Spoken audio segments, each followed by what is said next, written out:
নমস্কার বন্ধুরা, আমি পলাশ বিশ্বাস আর আপনারা দেখছেন পলাশ বিশ্বাস ভিডিওস। আশা করি আপনারা প্রত্যেকে ভালো আছেন আর আপনাদের বাগানের গাছগুলিও ভীষণ ভালো আছে। বন্ধুরা, থাম্বনেল আর টাইটেল দেখে বুঝতেই পেরে গেছেন যে কোন বিষয় নিয়ে আলোচনা করতে চলেছি। হ্যাঁ বন্ধুরা, লক্ষ্মী জবা ফুল গাছের এপ্রিল মাসের পরিচর্যা, যে মিক্সড খাবার দিতে হবে মাটিতে এবং তারপরে সারা মাস জুড়ে কি খাবার আপনারা প্রদান করবেন আপনাদের লক্ষ্মী জবা গাছে, সেটাই আজকের ডিটেলসে বলবো। তো গাছ প্রুনিং করা দেখিয়েছি, গাছ রিপোর্টিং করা দেখিয়েছি, কিভাবে কেয়ার করতে হবে সেগুলো দেখিয়েছি, পরপর দেখে নিয়েছেন। তো এরপরে দেখুন, লক্ষ্মী জবা গাছে কিন্তু প্রচুর পরিমাণে কুঁড়ি আসছে আর দু একটা করে কিন্তু ফুল ফোটা শুরু করে দিয়েছে। তো গাছ একদম দেখে বুঝতে পারছেন যে অজস্র ব্রাঞ্চ কিন্তু বেরিয়েছে গাছ থেকে, অর্থাৎ এবছর কিন্তু প্রচুর ফুল আমি পাবো। আর আশা করি আপনারাও কিন্তু এইভাবে কেয়ার করে আপনারাও যথেষ্ট পরিমাণে ফুল আপনাদের বাগানের গাছ থেকে পাবেন। তো যেটা বলবো যে প্রতিদিন সন্ধ্যে 6টায় বাগান সংক্রান্ত ভিডিও আমার চ্যানেলে আসে, তাই যারা এখনও চ্যানেলটি সাবস্ক্রাইব করেননি তাদের কাছে অনুরোধ করব সাবস্ক্রাইব করে নেওয়ার জন্য, অনুপ্রেরণা যোগায় আগামী ভিডিওগুলো বানানোর জন্য। আর অবশ্যই প্রচুর পরিমাণে শেয়ার করে দিন যাতে সহজে সকলে সুন্দরভাবে আমরা বাগান করতে পারি। তাই বলবো বন্ধুরা, মন চিরসবুজ রাখতে গেলে, পৃথিবী সবুজময় করতে হলে আপনাকে করতেই হবে বাগান। যাদের বাড়িতে যতটুকু জায়গা আছে, আমার খুব স্বল্প পরিসর জায়গার মধ্যেও কিন্তু আমি বাগান করি, তাই বলবো যে জায়গার কথা ভাববেন না, বাগান করুন, মন ভালো থাকবে আর তার পাশাপাশি জীবনদায়ী অক্সিজেনটাও কিন্তু আমরা পেয়ে যাব। তো যেটা দেখুন, এই যে লক্ষ্মী জবা গাছটি, এই গাছটিকে টবের মিডিয়াতে খাবার তো দেব, তার আগে যে কথাটা বলবো সেটা একটু শুনে রাখবেন, একটু ডিফারেন্ট টাইপের হয়। তো তারপরেও বলবো যে লক্ষ্মী জবা গাছে কিন্তু প্রচুর পরিমাণে খাদ্যের চাহিদা থাকে, আর মিডিয়া সবসময় যেন হালকা ময়েশ্চার থাকে বা হালকা ভিজে থাকে এরকম রাখতে হবে। দেখুন, টপ সয়েল দেখে মনে হচ্ছে যে প্রচুর শুকনো, কিন্তু না, মিডিয়াটা ভিজে আছে, হালকা ময়েশ্চার আছে ভেতরে। যখন মাটি খুঁড়বো, এখন খাবার দেবো চারিধারে, আপনারা নিজেরাই দেখতে পারবেন হালকা মিডিয়া ময়েশ্চার আছে। তো কীভাবে মিডিয়াটা করবেন, যারা নতুন লক্ষ্মী জবা গাছ এনে বসাবেন, একবার ঝটপট বলে নিই। মিডিয়ার মধ্যে একটা টব নেবেন, সেই টবেতে আপনারা আপনাদের বাগানের যে মাটি আছে সেটা 50 ভাগ, একটা টবের অর্ধেক ভরে নেবেন বা 50% ভরে নেবেন।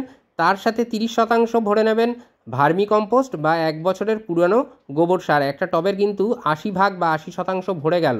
তো বাকি যে ফাঁকা 20% পড়ে রয়েছে, তার মধ্যে 10% বা 10 ভাগ নেবেন কোকোপিট বা ধানের চিটে, আর 10% নেবেন বিল্ডিং কনস্ট্রাকশনে ব্যবহার করা লাল মোটা দানার বালি। বালিটিকে বাড়তিনেক ধুয়ে নেবেন, তাহলে দেখবেন যে বালির যে নোনা অংশ, যে নোনা ভাগটা থাকে সেটা ধুয়ে বেরিয়ে যাবে। গাছের যে নোনা অংশের জন্য যে ক্ষতি, সেটা কিন্তু গাছের শিকড়ের হবে না। তাহলে এই কটা 4টে উপাদান খুব ভালো করে মিশিয়ে নেবেন।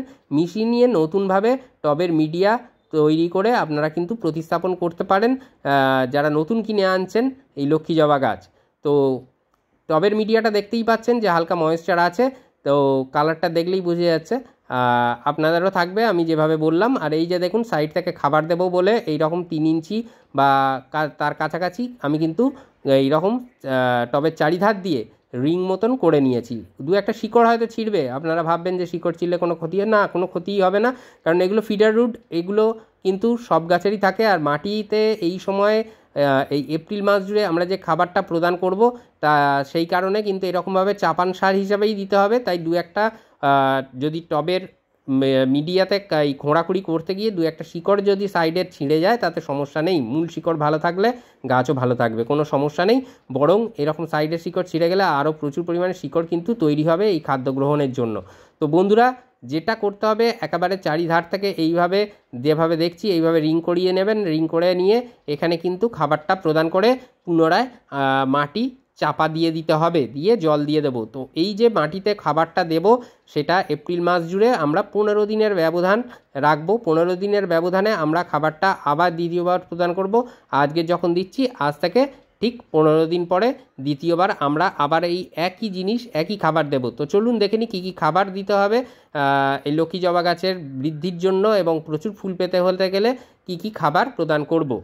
সরিষার খোলের গুঁড়ো, এটা 1 টেবিল চামচ নিয়ে নেবেন। এটা অন্তত 2 সপ্তাহ বা 1 সপ্তাহ রোদ্রে শুকিয়ে নেবেন, তারপরে ব্যবহার করবেন, নতুন কিনে এনে করবেন না। 1/2 টেবিল চামচ লেদার মিল বা চামড়াকুচি সার নিতে হবে।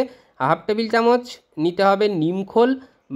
এই নিমখোলটা কিন্তু ভীষণ দরকার, বিশেষত জবা গাছের জন্য। আর এটা 1/2 টেবিল চামচ নিয়ে নেবেন জিয়ার দানা, যার মধ্যে প্রচুর পরিমাণে মাইক্রোনিউট্রিয়েন্ট বা অনুখাদ্য রয়েছে।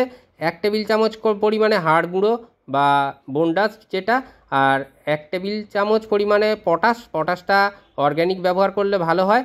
আর যেটা সাদা রঙের দেখলেন চিনির দানার মতন, ওটা ম্যাগনেসিয়াম সালফেট বা এপসাম সল্ট। তো এই কটা খাদ্য উপাদান ভীষণ ভালোভাবে মিশিয়ে নিতে হবে। প্রত্যেকটা খাদ্য উপাদান যাতে প্রত্যেকটার সাথে খুব ভালোভাবে মিশে যায় সেই ব্যবস্থাপনাটা করতে হবে, যাতে করে গাছের ফিডার রুটগুলো ভালোভাবে খাবার সংগ্রহ করে গাছের পাতায় পৌঁছিয়ে দিতে পারে। তো দেখতেই পাচ্ছেন এই যে খাবারটা, এটা কিন্তু দ্বিগুণ পরিমাণে নিয়ে অনেকে একবারেই দিয়ে দেন, তো দিয়ে আর সারা মাস খাবার দেন না। তো আমি বলবো বারে বারে খাবার দিন, কিন্তু অল্প পরিমাণে দিন, তাহলে গাছ কিন্তু সুন্দরভাবে খাবারগুলো গ্রহণ করতে সক্ষম হবে এবং খাদ্য কণাগুলো দ্রুততার সাথে মাটির সাথে মিশতে বা ডিকম্পোজড হতে তাদেরও সুবিধা হবে। তো সেই জন্য 15 দিনের ব্যবধানে এই খাবারটাই দিচ্ছি এই পরিমাণে। আবার 15 দিন পরে রিপিট করে দেবেন খাবারটিকে, আর চারিধারে এইভাবে ছড়িয়ে দেবেন খাবারটা, এবং টবের যাতে সর্বকোণে চারিধার ধরে যেন খাবারটা থাকে সেটা খেয়াল রাখতে হবে। তো দেখুন এখানে সব জায়গায় পড়লো না, কিন্তু এইভাবে হাত দিয়ে আমরা কিন্তু এই খাবারগুলোকে ছড়িয়ে দেবো চারিধারে, যাতে টবের যে চারিধারে থাকলে ফিডার রুটগুলো দ্রুততার সাথে বৃদ্ধি পাবে এবং এই খাদ্য গ্রহণের জন্য তারা কিন্তু ছুটবে। পরিষ্কার কথা হচ্ছে এটাই। আর এরপরে মাটি চাপা দিয়ে জল দিয়ে দেব খাবারের। আর উপরে আরেকটা জিনিস দিতে হবে, যেটা কিনা আমরা এই একবারই দেবো, অর্থাৎ 15 দিন পর যখন আবার রিপিট করব তখন কিন্তু এই জিনিসটা আর দ্বিতীয়বার এভাবে খাবারের মধ্যে আর দেবো না, এটা মাসে একবারই দেবো। এটা হচ্ছে ভার্মি কম্পোস্ট, বা 1 বছরের পুরনো গোবর সার থাকলে সেটাও আপনারা এইভাবে লক্ষ্মী জবা গাছের খাবারের উপরে ছড়িয়ে দিতে পারেন।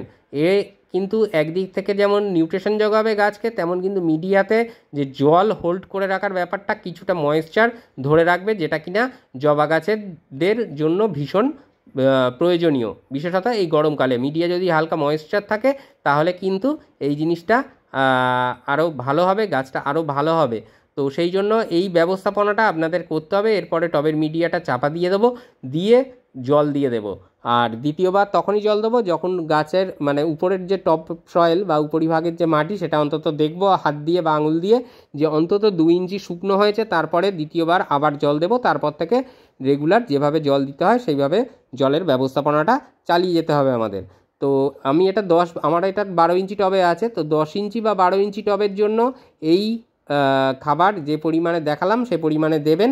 আর যেদিন টবের মিডিয়ায় খাবার দিলেন তার থেকে ঠিক 5 দিন পরে থেকে আপনারা সরিষার খোল পচা জল একদম পাতলা করে দেওয়া স্টার্ট করবেন। এবং সরিষার খোল পচা জল দিলে সেটা যদি এই সপ্তাহে দেন, পরের সপ্তাহটা গ্যাপ দিয়ে তারপরের সপ্তাহে আরেকবার দেবেন, কারণ গরম পড়ছে, সরিষার খোলের একটা কিন্তু যে ঝাঁঝ বা তেজ সেটা রয়েছে। তো সেই জন্যই এই ব্যবস্থাপনাটা। আর এছাড়া তো লিকুইড ফার্টিলাইজার নিয়ে আসবো, যখন যেটা দেখাবো দিয়ে দেবেন, ঘরোয়া উপাদান দিয়ে তৈরি, সেই রকম ব্যবস্থাপনাটা করতে থাকবেন। খুব ভালো রেজাল্ট আপনারা কিন্তু লক্ষ্মী জবা গাছ থেকে পাবেন। আর যারা বাদাম খোলের জল ব্যবহার করেন তারা সপ্তাহে একবার করে বাদাম খোলের জল দিতে পারেন, কোনো সমস্যা নেই। আর অবশ্যই গাছে সপ্তাহে একবার করে নিম অয়েল স্প্রে করতে হবে, কারণ জবা গাছে কিন্তু প্রচুর পরিমাণে পোকামাকড়ের আক্রমণ হয়। তো সেই জন্য এই জিনিসটা আপনাদেরকে অবশ্যই করতে হবে। আর অবশ্যই 10 দিনের ব্যবধানে কীটনাশক ব্যবহার করতে হবে। তো এটা নিয়ে বলছি, তার আগে একটা কথা বলে নিই, যেদিন টবের মিডিয়ায় খাবার দিলেন তার থেকে ঠিক 3 দিন পরে আপনারা হিউমিক অ্যাসিড 1 লিটার জলে 1 চা চামচ নেবেন, নিয়ে ভালো করে গুলে নিয়ে সেই যে তরল যে সারটা তৈরি হলো সেইটা আপনারা 300 ml করে, বা 12 ইঞ্চি টব হলে 500 ml অবধি আপনারা কিন্তু টবের মিডিয়াতে দিয়ে দিতে পারেন ওই 1 লিটার জলের থেকে বা তরল সারের থেকে। তো এটা যেটা দেখালাম এইভাবে কেয়ারটা করুন। আর এটা 15 দিন পর যখন আবার খাবার দেবেন তখন আর রিপিট করার প্রয়োজন নেই। তখন এটা হিউমিক অ্যাসিডটার কথা বলছি, এটা মাসে একবার করলেই যথেষ্ট। আর অবশ্যই গাছে মিডিয়া টবের মিডিয়া অবশ্যই কিন্তু হালকা ময়েশ্চার থাকবে, কখনো ড্রাই হতে দেবেন না। আর যেদিন টবের মিডিয়ায় এই খাবার দেওয়া হলো তার থেকে ঠিক 3 দিন পরে আপনারা গাছের পাতায় একটা যে কোনো মাইক্রোনিউট্রিয়েন্ট বা অনুখাদ্য পাতায় স্প্রে করে দেবেন গাছের পাতায়। তো আমি বায়োভিটা-এক্স দেখাচ্ছি এটাই দিতে হবে এমনটা নয়, সাগরিকা আছে, অল ইন গোল্ড আছে, অল ইন গোল্ড সুপার আছে, একটু সিউইড বেস ফার্টিলাইজার জবা গাছে দেবেন, খুব ভালো রেজাল্ট আপনারা কিন্তু পাবেন জবা গাছের পাতায় ভালো করে স্প্রে করে দিলে।